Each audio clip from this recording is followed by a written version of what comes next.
Yeah, we can hear you, madam. Okay. Shall we start? Yeah, we can start. Yeah, we'll have a formal introductory session. Like Nadia, you can start recording, and Surya, you can start.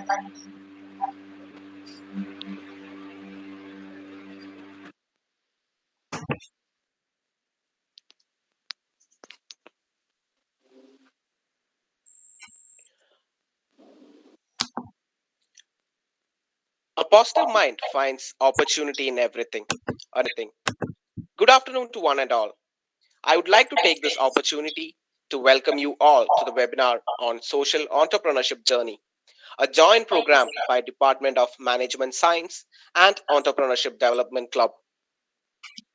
Our biggest challenge in this new century is to take an idea that seems abstract and turn it into a reality for all the world's people.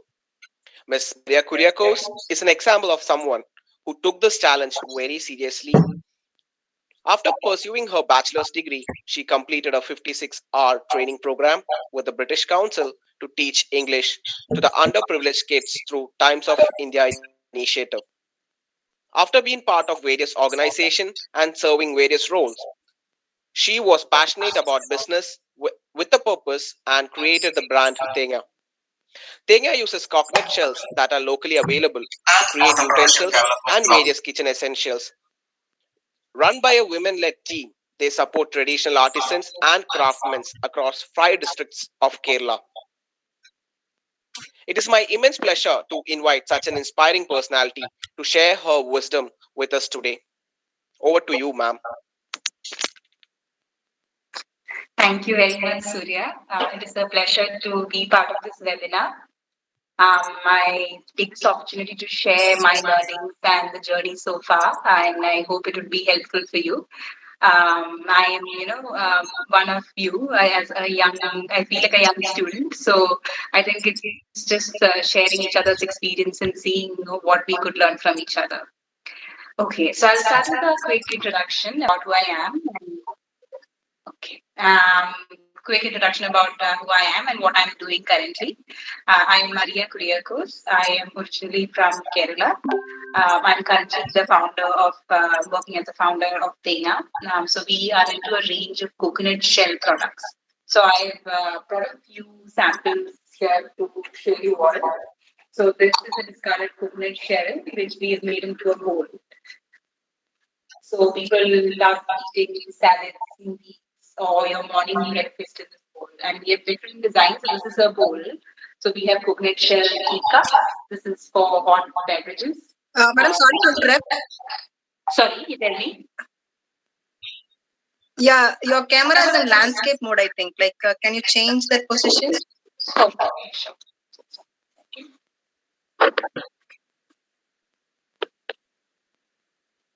Yeah, now it's fine. Yeah, thank you. Okay. Yeah, I was just showing the products. So this is a coconut shell teacup that we make. And this is a coconut scented candle. And we also have cups without handle, and these bowls come in different sizes. So if you see, a jumbo bowl would be this big, and a mini bowl would be this size. So basically, what we are trying to do is to reuse the discarded coconut shells that is usually piled up in oil mills, which are burned as fuel, or just burning away to accumulating waste. We reclaim these discarded shells and see what products we can make with it.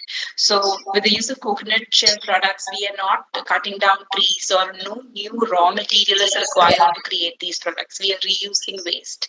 So, this helps in two ways. One, the waste is reduced, plus, you get products that are very durable and affordable for your home. So this is a journey that I'm into. It's just been a year, and it has been a very interesting journey for me. I think this is where I am. It's what I'm doing currently. I'll start with who I was in Kerala, what I how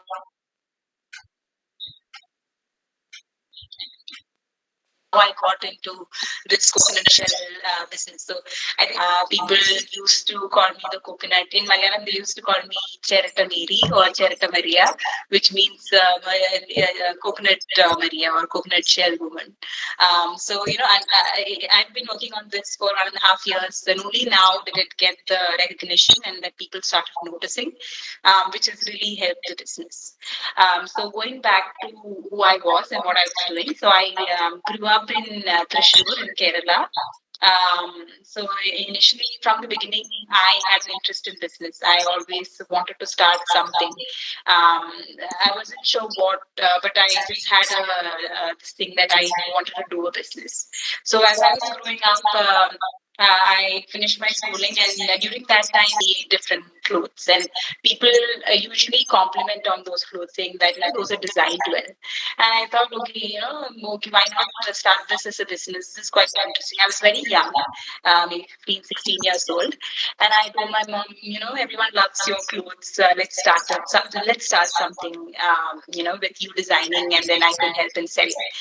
And I was very excited. I went around, bought a whole lot of loose material to create clothes, and my mom designed it, and we released the first batch. And what I had in mind at that time about a business was that you just need to create a product, and then people, come along buying. They would, there'd be a lot of calls, and people would want to buy, and we'd have to create a new batch. But none of that actually happened. We released a new range of clothing. I had informed my friends and family, okay, that we released. A couple of them bought because they knew us well, but otherwise people were not that keen. So I was surprised, why this didn't happen. I didn't know anything about marketing and the effort that went behind a business. So I was very naive, and thinking that I just need to put a product out and people would come running to buy it. So that was my first failure, where I had released a line of fashion clothing, and I had completely failed. Very few sales. I didn't know what more to do to promote it. So it failed, and then we didn't look back at it.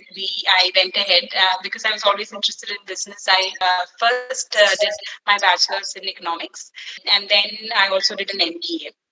After that, although I wanted to start a business, I didn't know what I can get into, and I was quite young, so I took on a corporate job, which was into consulting. I was working there. It was all about meetings and creating PPTs and Excel sheets, a lot of data points, and it's all work with large corporates. And I wasn't very well fitting into that culture. I knew I liked starting businesses and doing things from scratch, but I didn't know what to get into. So the first obvious thing was to attend an interview and get into a corporate job. So that's what I did. I worked there for a couple of years, and my performance obviously wasn't very good there, because I thought it was because I am not good at what I'm doing, but it's just because I was in the right fit in that space. So as a in the corporate space also, I failed, and I was thinking I was to get into, and at that time I was looking at a social entrepreneurship, and that was a new concept that came in. And I am someone who excelled in academics, but in the working space, I wasn't sure where I fit in or what I wanted to do. So I was in a really confused space. Then I took on this job at Maina Mahila Foundation. It was a social enterprise. So this really did excite me, because I was someone who always loved helping people. I was always interested in social things. And I knew somehow I combined this with business. I would look at different business opportunities with it. But I was always scared to start off because of my first failure. So I joined the social enterprise, so because I thought it would be a good experience. So at this organization in Mumbai, we help slum women in Mumbai manufacture sanitary pads. They manufactured the sanitary pads, providing employment to slum women there, and they did not have access to such products. They used old rags. So manufacturing these products helped them give employment opportunities, and also they gave them access to sanitary pads. And I thought this is a very interesting aspect, because as a business, you are earning money by selling sanitary pads, but it's also solving a social issue of lack of access to sanitary pads. So I worked there for a couple of years. It was a very interesting experience, and I realized what social entrepreneurship meant. So we were not just selling pads there, we were also training women. A lot of women didn't know what periods meant or what it was just considered impure. So we also educated them. We made the sanitary pads. We sold to those people at a subsidized rate. So it was a business with a purpose. So for 2 years, I worked there and I realized where exactly I fit in. So this is the first lesson that I learned, that in spite of you failing in different places, it's just because you're not at the right space. I excelled very well in that space. People in that area, even though me being a South Indian in a Mumbai slum, my Hindi was also not very good. So even in that space, people started recognizing me as a social worker, and they always reached out to me for their issues, not just for the business, but also otherwise, seeing me as someone who can solve their problems. So that experience was very helpful, but I decided to move on because of one challenge. Is because I was always passionate about business with a purpose. But what was happening in that organization was that we were making sanitary pads in a manual process where we were employing slum women. So this was done with an idea of employing more women, that if it's a manual process, we'll be able to employ more and more women. If it's an automated machine, we will be able to employ less women. And hence, the founder of that organization had decided not to proceed with an automatic machine. So what was happening there was that our process was getting inefficient. The process of manufacturing pads were getting inefficient because the cost of labor was high. So other companies like Whisper or Stay Free, they were able to create better products at a lower rate than us. So I realized there is a conflict. Here there is a proper business giving better products at a better price. And here we are a social enterprise trying to employ women. But because we are doing that, we are giving a much expensive product which is not as good in quality as Whisper or Stay Free. So here is really a challenge of what social entrepreneurship is. Should we focus on the business aspect of it, or should we focus on the social side? So this is a very complex issue that I dealt with, and because her had a social background, she stayed away from a automatic machine. So which was conflicting for me because we were leading an inefficient business with a slow process because we were focusing on employing more people. So hence, match with me because I wanted a completely efficient business, because otherwise one day we will not be in business and we will be thrown out by the big giants if the quality of the product is not good. So hence I decided due to this complexity, I wanted to focus on a business which is not inefficient. So hence I had moved on from there, and I'm personally also studying about eco-friendly products and seeing the amount of plastic waste that was coming by. I was also personally adapting to a natural lifestyle by reducing plastics and also composting at my place. So I was looking at what product that I can focus on. So initially, I thought about coconut because I was from Kerala and coconut was available in plenty in Kerala. So I wanted to focus on something that's available. Wanted the procurement of raw materials to be cheap and easy. So coconut was widely available, and so I wanted to focus on that fruit. So I was in Southeast Asian countries. I realized that the coconut, the entire fruit is utilized so well, from the husk to the shell to the husk to the flesh to the water. Everything, once it goes into the plant, the coconut shell, every part of the coconut is utilized. Shell is made into activated charcoal. Coconut water is used to make packaged tender coconut. Coconut milk is used to make coconut milk and desiccated coconut. Everything was being made into a value-added product. But when I went to Kerala, people made oil with coconut flesh, and that was it. The husk, the shell, everything was being wasted. Some of it was being taken by other vendors. Most of it was just being burnt. So I felt that, there is a potential here of where it is an efficient business because we are able to utilize the waste and create value out of it. So it's an inefficient process. It is a socially inclined business where I'm helping reduce waste and also create employment opportunities without being inefficient. So hence I started looking at different. First, I thought about coconut water because in oil mills, even coconut water is wasted because they don't need coconut water; they just need the flesh. So I was thinking, okay, coconut water is a good thing to look into because that's anyway they just cut coconut through the water and then just take the flesh to take the oil. So I was researching into it and I realized that it requires an investment of at least 2 crore if you need a very good machinery. So I didn't want to create something that's substandard in the market. So if I was going at it, I knew I had to go with. So because I didn't have that kind of funds with me, I decided not to proceed with coconut water. Then I saw shells was another product. And I started researching about it. Coconut bowl is an idea that came into me, and I also realized, okay, this product is being used outside, and people love eating from coconut bowls. And while I was doing all this, that time I was still working in Mumbai and doing this research part time. And once I decided, that no, I'll pursue this idea full time, I had quit my job in Mumbai and I came back to Kerala. And at that time, I started experimenting with different with coconut shells. Because we had a backyard, we got a few coconut shells. With the help of my dad, we made a low cost machinery. Which is very simple with a basic sanding machine. The first few samples of coconut bowls at my backyard. And then to big companies, there are a few big eco-friendly companies and for Earth Cafe in Delhi.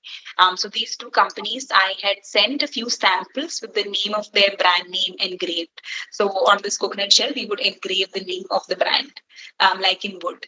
So I did that and I sent it to a few businesses. And that's how the first few orders started trickling in. So even at that point of time, I wasn't aware if this would grow into a thriving business. I had told myself that when you start something, it is not a lot of pressure on you saying that should be successful. At that time, I told myself, life is an experiment. If you don't try now, there is no better time to try again because if you fail, you can always take up another job. Going too late, or once you have responsibilities, it will be very difficult to go for a trial. So I said, anyway, 90% of the businesses that start fail. So, there is a high chance that I fail in this initiative, but let's put all the effort I can. Let's see if it goes somewhere. If not, I'll just go back to what I was doing. So that's the mindset I had in mind. I didn't take things too seriously. Otherwise, you would feel very disheartened if things didn't go the way you wanted it to. The first few thing, and then we didn't have good machinery to make these products. So I had to create we had an order of 50-50 bowls. So it was a total of 100 bowls. So I didn't have any good machinery or labor to help me. So I was working with these coconut shells, and coconut shells also, once you can't give two different sizes to the buyer. It should all be of the same size. So which means that you can't just go to an oil mill and take all the shells and then polish it. You have to look for the right size. So I thought it would be very easy. Okay, coconut shells, polish it, give it to them, but it wasn't. It was actually, I realized how challenging it is to find shells of the same size. I, went to plantations of my who make oil, searching for the right size. Because once we had committed a 350 ml size, we had to give that size. So it was just me, and then my mom was also there helping me out. So but some people used to think I was, what I was doing is not a good idea, because I got married, and then my husband's family is into jewelry business. So people told me, you would never make as much profit as a jewelry business in your business. So, why go at it? Just stick, support your husband and stick with it. And I said, I'm not doing this to make money. This is my passion, and this is something that I'm trying. If it makes money or not is the second question. So, a lot of people will question you of what you're doing and why you're doing. I think you should always listen to your inner calling, because there'll be be a lot of external things that'll come to you. So it should not, you should not be affected. Try not to be affected by it. So, I was going around trying to source these shells. I got the first batch and polishing it. When I was giving the samples, a few pieces were okay, but 100 pieces actually took a lot of time and effort. And I was doing this at my home, so there was a lot of dust that was coming by while I was polishing it. And I had to sit, and there was a timeline. I had to give it in 5 days. So creating 100 bowls was a task. So I was on it day in and day out. So I think if you really have something that you're passionate about, you would not mind putting in that effort. So it wouldn't feel as much as a work. It'll go with the flow. That was the first 100 bowls that I made. Then I gave it to the engraver to engrave it. All that happened, and I dispatched the first batch. After that, once 100 bowls were sent, it was not like a lot more orders started pouring in, and then it was quite slow. I started listing in different platforms, and the coconut shells I was creating, the coconut shell reacted differently. If you put hot food, it might crack. So I started learning coconut shell. So I started selling the initial batch, and customers would come back with this complaint. So I would feel a little low, but you still keep like bit by bit till you reach a level where customers really like your product. So there is that phase where you're not sure if people will like it. Your products may have defects. So once you start at it, small challenges will come by, but you still have to work through it through that first year or first 6 months where you are uncertain if it will be successful. But if you're passionate about it, keep putting that effort, and eventually the magic will happen. People will start appreciating the product and appreciating the efforts you're putting in. Currently, I am very happy to say that since the last few months, we've been having a revenue of rupees 2 lakh per year, and we are profitable. We have a 30% profit margin on all our products. And this is all our products are made by coconut shell artisans currently. Initially, though, I started making the products. One part of the business learning that I had was that and then we started keeping laborers to do the products for us. So once I started managing production, it was very difficult for me to focus on promoting the products or marketing the products, which is very critical, very important to ensure that more and more people know about your product. Just because I make a coconut bowl and keep it at my place, no one would come and buy the coconut bowl. You need to put consistent effort in marketing and promoting the product. So even though there is a social side of you also need to have a strong business side of you to keep it forward, to keep it running forward. So once I started, to focus on production, it was very difficult to market it alongside. So my effort got diverted. That is when I came to know about coconut shell artisans. So these coconut shell artisans were people who were already working on coconut shell work. Coconut shell, they would be in fairs and bazaars, having these coconut shell vases or coconut trees or flowers made with coconut shell. They had these complicated things made with coconut shell. So I met them and I said, I am working on this venture where I'm promoting simple things, simple, practical, economical products for the urban customers. I was focusing more on than Kerala. I was focusing more on Mumbai, Bangalore, Chennai, because those people had the buying power. So I, shared my idea with them, and they were interested because they didn't have a lot of orders. So that's when I realized if I am going to do everything, I will not have the time to grow the business. If I am going to give the production work to these artisans who already know the material coconut shell and they're already working with it, then I can focus solely on marketing and promoting the product. And initially I created a network of such artisans. So initially I went to their place. I told them, okay, this is the product, this is how I'm making it, and this is how I need it. So initially they used to put chemical varnish on it for a glossy finish. So I told them, I'm focusing on only purely natural products for someone who loves eco-friendly and zero waste stuff. So please do not use any varnish, only use coconut oil to polish it. So initially I to make it and what my requirements are. And once they were onboarded, then all the production happened smoothly.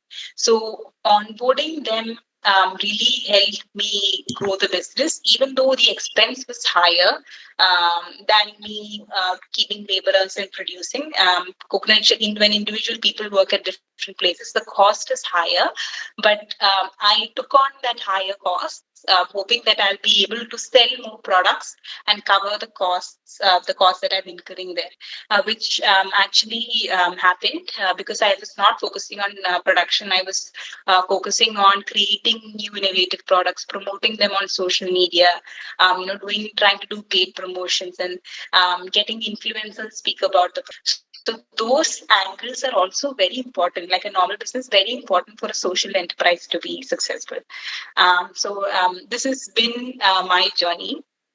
And I really hope we also plan to get into a lot of other spaces. The next space that we're getting into is coconut shell toys, because for young kids, parents always want to give natural and eco-friendly products than plastics. So that is one space that we're getting into.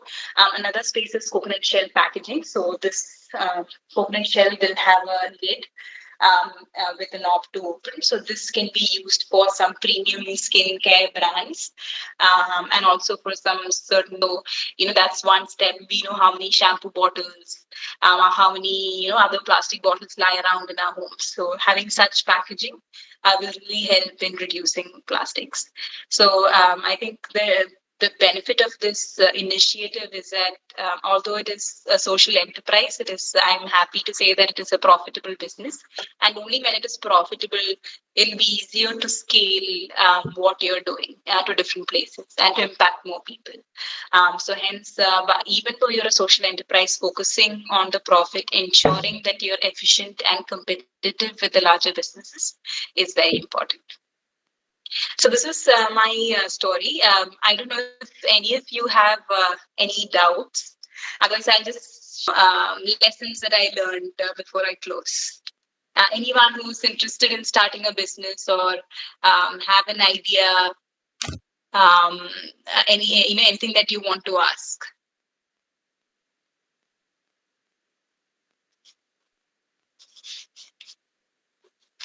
Okay, I think I understand because I was at your place too, and I usually never ask questions. So I understand that if you don't want to ask. So okay, I'll share a few lessons that I learned while I was doing this. One thing, yeah. I really have the intent to start a business. Like my uncle is already running a soup shop. So my Okay. question is, will your product hold hot liquid? You Hot told that. liquid. Yeah, coconut shells have a problem with hot liquid. So even in coconut bowl, say if you want to eat hot food in this, acclimatized, you have to wash it in hot water once before you use it because coconut shell expands a very little when hot food is put into it. So you can't see the expansion, but it expands a little bit. So if you just wash it with hot water, it'll get that heat, and then if you put hot food, it won't crack. But if you directly put hot food, there is a small chance that it may crack. So I am sorry, but hot food I wouldn't suggest in coconut bowls. But for these cups, hot drinks are fine because it's a small cup. The shell is relatively quite thick. So hence in this, there's no issue with hot food or hot drinks. But with the bigger shells, there is an issue with hot food. Okay, ma'am. I'm really looking for this cup only. So it could be useful for our business, what we are running now. Oh, that's great. You can connect with me after the call. So through I'll connect with our friend Surya. I'll reach you. Okay. All right. Thank you. And anyone else? Yeah, I do really have a question to ask. Yeah. Yeah, I would like to know how did you know, like the strategy for marketing? How did you deal with that? Because these days, people get into influencers or something like that. But I think when you started, it was not much profound. So, can you just explain us what was your strategy on marketing? To be frank, I didn't have a strategy. It's just I was actually not even on social media. Personally, I didn't have an account, so hence I didn't know how social media worked. I was not someone who was very savvy about social media. So when I was started working on these products, I first sold to these larger businesses, and the second thing I did was to list on Amazon, because Amazon already is marketing itself. People usually search for new and innovative products on Amazon. So I first listed there. I started getting a few orders, and then started putting on India Mart and a few websites.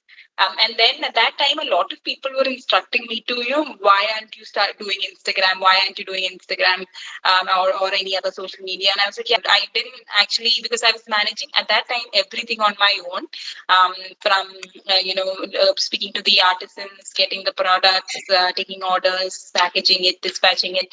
So I had to find time for it, but I wasn't finding time. And then, after a lot of requests, whenever people bought my products, they always said, "Oh, do you have an Instagram page?" And I always had to say no. So with that I thought, okay, I think I have to put some effort. And that time I didn't have any good content, and I just thought, okay, if I keep thinking that, oh, I'll have to put the best content, then I'll keep delaying it. Let me just start an account and just put something to initiate it, and then we will see what happens. So I started the page and then just put a few photos. I think the response I got encouraged me to do more creative things. And through Instagram you can also do paid marketing. So Instagram enables, or any social media platform for that matter, even Facebook. It'll help you say, if I want people in Delhi or people in Bangalore or people in Coimbatore to see my ad, I can choose the area and I can choose the kind of people I want to target. So I would say, okay, I would tell Instagram, okay, I want to target people who are interested in keywords like eco-friendly, sustainable, zero waste. So, show my photo to people who search such terms. So that really, in the initial days, and I didn't even know about such a tool that was there. I think everything is more of a trial and error. You just keep doing it one step at a time. So in the beginning, it might have for me, it might have been a huge task to think about, okay, doing paid marketing through Instagram, focusing on keywords like, because I even my personally I wasn't in social media, so it would I task and would have stayed away. But if you start doing bit by bit, eventually you will reach there. I think it's all a lot of steps put together. You can't reach in a stage in one jump. So once you start taking initiatives one by one, you'll eventually reach a place where you think, oh, you would have never thought you tiny steps for you to reach there. So overall, I didn't have a marketing strategy as such, but I just had this thing that in my mind that marketing is so. Hence, as and when, because I'm managing a lot of things, I didn't have a planned strategy of what I'll do and how I'll do. It was just like as and when I got time, I focused on sending the products to a few influencers, doing some paid promotions as per my budget, taking good photographs.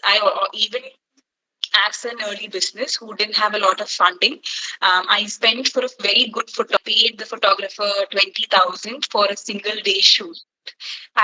Initially people thought I was crazy. Why would you spend that an amount for a startup? You could have just taken it on your phone. People would question me, but I realized that if people have to take you and your brand seriously, you also have to take it seriously. So you have to invest in your brand and the products and the photos you're taking from a very early stage, because that is very critical. Photos that is from your phone, or not put a good image of your brand. So that brand and the product, everything what you put out is important. So even as an early stage startup, that is something that I did pay a lot of attention on. Yeah, I hope I answered. Yes, thank you. Okay, thank you. Anyone else?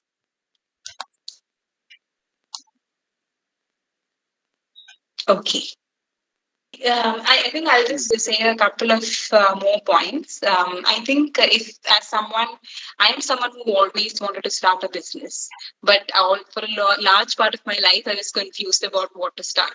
So even when decided I want to quit from Mumbai, come back to Kerala and start something, every day I would have a new idea, thinking, oh, this is what I should work on. The next day I would say, okay, this idea isn't that good. That's the idea that's better. So I was so confused on what exactly to focus my effort on. So say one day I was cleaning my home and I got a lot of shampoo bottles or conditioner or some other things. And I thought, it's too many plastic bottles. So I thought, we should have a refilling station for this. So one day that was my idea. Second day I saw make coconut with coconut husk, you can make this packaging where you can put eggs. So with coconut, I had seen that idea, and I thought, okay, coconut husk is the idea to work on. And one day I would think, okay, no, water is what I should work on. So there was too many ideas in my head, and I'm someone who didn't know what to work on.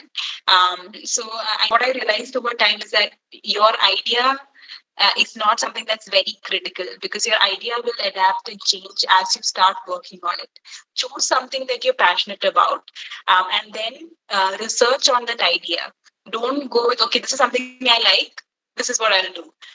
If this is something that you like, do research on what people think about it. What are people buying? If you ask someone, oh, I'm creating this product, will you buy? People tend to say, okay, I'll buy, because they know you. So do research on what are the buying trends. I'm sure there'll be reports available. Spend some time getting a rough draft of the idea. You should equally be passionate about the idea. Plus, there should be a demand in the market. Just because you're passionate doesn't mean people would pay for it. So it should be something that you're passionate about. And why I'm saying it's important that passion should be there is because not every time things would go the way you wanted to. A lot of things would go wrong. A lot of difficulties would come where you want to give up. But if it's something that you're passionate about, you stick through it. But if you're not passionate about it, there is a very high chance that you won't stick through it. You will just say, this is too much to take up. So everyone says, okay, I want to be my own boss. I don't want to work. A lot of people have, I wouldn't say everyone, a lot of people have that idea. But it's not as great as you think it would be. There's a lot of challenges that would come by. While you're working, you come back in the evening all relaxed, because then work is not much on your mind. But as a founder, when you come back you wouldn't come back in the evening, you would come back home at night because of the amount of work. You still have so many stress from your business and things that you're in your mind. So there are challenges as a founder, and handling customers. There are a lot of challenges that will come by. So if you're passionate, you'll stick through and then reach a level where you can be comfortable. So the initial few years till you're established is challenging. So choose an idea that you're passionate about. Second is to understand if that passion is can it be developed into a profitable idea. That you really have to research. Or what you can do simply is create a rough product and just try selling on, say, to sell on Amazon is very easy. Do an experiment, see if it's selling, and then finally decide that this is what I want to do. So it is okay to take some time till you decide, but it is important to see practically if it's selling. That's quite important. And the second thing that I wanted to say was, people think that as a social enterprise, business, people say that, okay, as a social enterprise, you're helping people. That angle is also important, but it's also important that you have the best product. This is something that I learned through my experience in the previous job, and what I'm doing currently is that, say, for example, at the moment I'm saying that I'm supporting coconut shell artisans from Kerala, because that is where I'm getting the products made. It is through them, it is through the networks. Say tomorrow I get coconut shells at a cheaper rate from Coimbatore. So as a social enterprise who would say that, okay, coconut shell artisans. It's Kerala is what I support. That's what I stand for. I would not take cheaper products from Tamil Nadu because Kerala is what I support, and that's what I'm trying to do.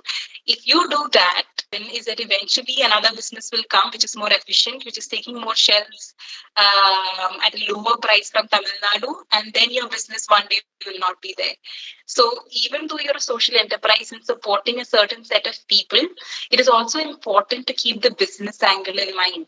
You don't just have responsibility to the people you're supporting through business, but you also have a responsibility to the customers to give the best product at the best price. That is also a social angle.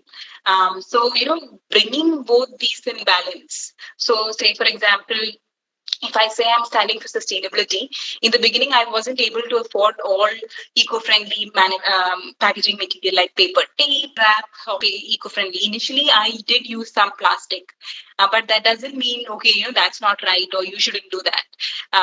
No, till you reach a certain stage, it is okay because business to thrive, it should have money, it should have profit. So if I charge right now, I can charge a relatively higher price because I'm more established. So initially, if I charge a higher price, people might not buy, my business might not be successful. So initially, it is okay to make some compromises. But once you are successful, you stick with what your values are. Sustainability is important, social angle is important, but business side of things, the costs that you're incurring, the money that you're getting, your profitability, those numbers are also actually very critical. If you only focus on the social side, you may not be in business after some time. So even though say today, if I get cheaper things from Tamil Nadu and I take it from there, eventually I'll grow into a organization that will support a lot more and impact more people. So I'll reach that stage. So, important to consider the business angle also in mind. And then one more thing is that's one final thing, because things will not go your way in the initial few months or years. Just keep going at it till the magic happens. Before I close, I wanted to recommend a book. It's called Big Magic by an author called Elizabeth Gilbert. So she speaks about how to make your creative ideas come alive, what you have in mind, and what are the challenges you'll face across those challenges. Something that I read while I was thinking about my business. So please go through. And if you, I think on Audible, one book you will get free. Amazon's Audible, which is it's a library for ebooks, but they'll read it aloud. They'll read the entire thing. Audible, it's a reading book. So one book is free. So I recommend you to go through Big Magic by Elizabeth Gilbert. Ideas and creativity, and as a business or as an artist, how to bring your ideas alive. Yeah. And that's all from my end. If you have any further doubts, I'm happy to answer that. Have you ever thought of this product to export, ma'am? Yes. We have given to people who export this, but I have not directly exported mainly because of lack of time to go through the procedures. But currently, we have taken the export license and done the formalities to start exporting. So we have sent a few samples to Germany and France. So we are awaiting confirmation on that. So I think at this moment, the business is expanding. It is important that I have to avoid controlling all the aspects of the business by myself. Right, I've kept a staff for managing the orders, packaging it, dispatching it. Initially, so now I can focus on more important tasks than my monotonous tasks like packaging and dispatching. So I'm trying to see there are certain tasks that will bring money to the organization, that will help in more sales and more impact to people. So I'm focusing on such tasks. This will help me get more export orders. Thank you. I think you have a question in the chat. Okay. How many years it took to get back your return on investment? To be frank, I didn't have an investment. It's because, like I said initially, my first missionary was done by my dad. It was a basic, it was nothing very innovative or creative. It's a basic missionary to sand it. So I actually didn't have a planned investment. I just started working on it. So because the coconut shell procuring didn't take materials were available. It was just my time, which is day and night, put into polishing that first 100 bowls. And, that's how I got the first revenue without much costs. And then, I started listing again, and with that first revenue that I got, I paid for the next set of orders, the raw materials and getting things made. And then again, I sold on Amazon, other platforms. Those income would come. From that, again, I would pay the artisan. So it went on like that. So with a small investment, I had a very tiny amount in the bank account. I think it was 5,000 rupees that I had because it was mandatory to start a current account for a business. So that's all I had put in that account. But the rest that's accumulated in the account is all from the sales that has happened. So has been no investment as such.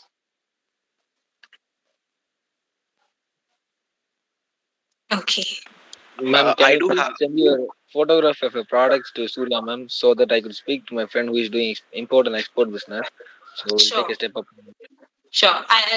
If you can take my number from Surya, I will share the products. Okay, ma'am, sure.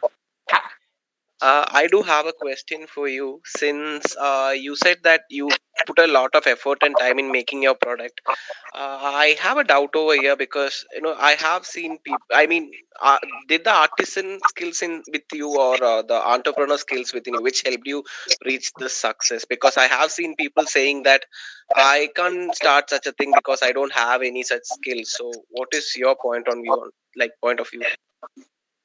Actually, if you have a mind skill, I think, I mean, I am not an artist. I don't have any skill. You don't need, I think if you have a business mind, I am someone who had a social plus business mind. So I knew I wanted to start a work towards it. So I didn't know anything. You don't need to know anything. You can find people who can teach you. You can find resources. It is not difficult to learn at this time and age. So how do you polish a coconut shell? I just had to search online, see what other people are using. I would see, okay, what people in Vietnam are using, but I wouldn't get the same machinery here. So I would see, okay, what close to that can I get? So, if you really want to do it, you will find a way to do it. So I think you don't need for this, especially it's more of a laborious task than an artistic skill. You just need to take the shell again with the sanding wheel. You just need to keep doing this so that the hair is gone. Then you have a buffing wheel. Then you have to keep doing this. Then you have to put coconut oil for the polish. Then you have to take it to the laser engraver, get it engraved. And then I used to fill in white color so that the engraving is quite prominent. So it was more of a, something that a laborer or someone who can put in manual job. It's just a manual job than artistic interest. So artistic skill. So I don't think even if you don't have any skill, just think about what you really like and what you really want to do. It's more of an inner calling. No one can tell you what business you want to do or you can do it. You just have to listen to yourself, and it is okay. Right after college, even I wouldn't recommend starting a business. I think work for a couple of years, see what the real world is. Only when you're working, I personally feel more than university or college I've learned through while I was working. So the real world and the real pressure really help you understand. Okay, because when I was working in the corporate job, I was not good at it. I was really bad at it. So I thought, okay, maybe I'm not good at things. So I am not really as capable as I am. It's just because I wasn't at the right place. Not because those people were wrong or I was wrong. I was not at the place where my skills were used to its best. I am better as an entrepreneur, juggle different tasks. I can manage different things. So I am good as an entrepreneur. But in a corporate job, I am not as good. So finding where your passion lies, who you are, understanding yourself, that is very critical. Thank you for that piece of advice. You have one more question in the chat. Your suggestions for startups. Suggestion for? Startups. Suggestion for startups, as in suggestion for someone who wants to start something or already existing startup? The question is like that. Suggestions for startup. Maybe for a new startup, I hope. Oh, for a new startup idea. I think I personally don't believe in ideas as much as, okay, that's a good idea, so you can start. Because why I say passion is important is because in the current time and age, it is so competitive that you have to be very innovative and be the best business. So if you have to be the best, you really have to keep thinking in new ideas, more innovative products. So if it's something you're just doing, oh, because it's a good idea, okay, you will go and put in the 8 hours, come back tomorrow, go and put in the 8 hours. Then I think it is difficult to survive in the long run. You really need to have passion to come up with better ideas, better things to do. If you're not passionate about it, you will just do it as a job. So I don't believe in this is the best idea and this is what you should do. I believe in looking inside, looking into yourself, thinking about what you like, and then understanding, shortlisting those few areas that you really like. Say if you tell me, okay, fashion industry is really good, you should start a clothing line. Because I am not a designer, I don't know anything about it. I'm not passionate about clothes at the moment. But if you tell me, okay, this is a sustainable idea, this is replacing plastic and it's cheap and affordable, and I said, okay, that's something interesting. I love helping people adapt to an eco-friendly lifestyle. So then I would look into it. So I don't believe in finding best ideas. I believe in looking into yourself, finding what you're passionate about, and then looking at ideas. So, what aligns with what you love inside. I hope that answered the question. Yeah. Like any more questions from the participants?